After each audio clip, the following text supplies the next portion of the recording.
Donc, et l'ouverture ce matin du procès de Nordal Lelandais. Il doit y répondre du meurtre de la petite Maëlys. C'était en 2017 lors d'une soirée de mariage à Pont de Bonvoisin en Isère. Affluence exceptionnelle ce matin au palais de justice de Grenoble où l'on retrouve Gladys Lafitte. Bonjour Gladys. Bonjour. L'audience a débuté il y a 2 heures environ.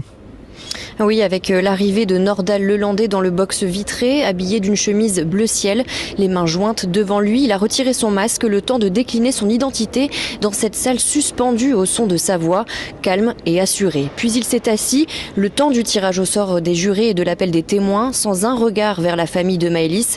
Maître Fabien Rajon est l'un de leurs avocats. Je les sentais depuis quelques jours de plus en plus déterminés, de plus en plus impatients. Jennifer Desarrougeot est munie d'une petite photo, d'un petit portrait de sa fille. L'objectif, c'est de faire en sorte que Maëlys ait toute sa place dans cette salle d'audience, et c'est le cas, donc on en est satisfait. Voilà, une famille unie sur les bancs. La grande sœur de Maëlys enlace sa maman.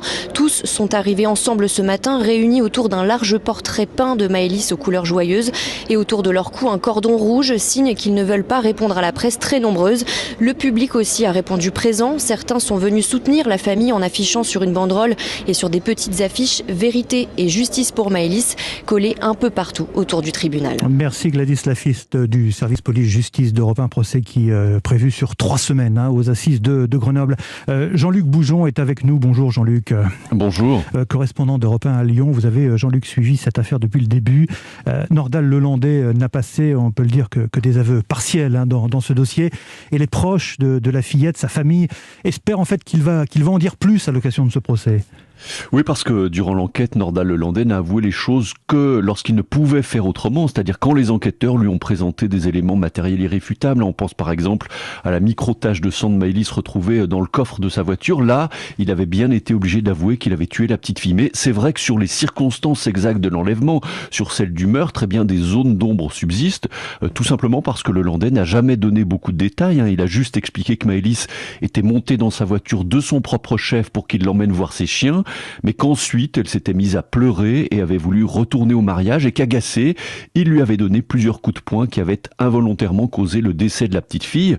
Et surtout, depuis le début, Lelandais nie absolument le mobile sexuel de l'enlèvement.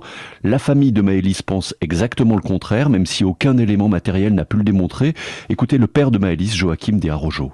J'attends qu'il se rende compte de tout le mal qu'il a pu faire. C'est une personne qui ne m'inspire que le dégoût. Il n'y a que du venin qui sort de sa bouche. C'est un menteur manipulateur. J'ai l'impression que cette personne n'a pas d'âme, n'a pas de cœur. C'est noir. À l'intérieur de lui, c'est noir. Qu'est-ce que je souhaiterais pour nous qu'il soit mis à l'écart? Parce que c'est un dangereux. S'il arrivait à sortir, je pense qu'il ferait encore beaucoup de mal. Il faut qu'il reste en prison. Pour le bien de tous, ouais.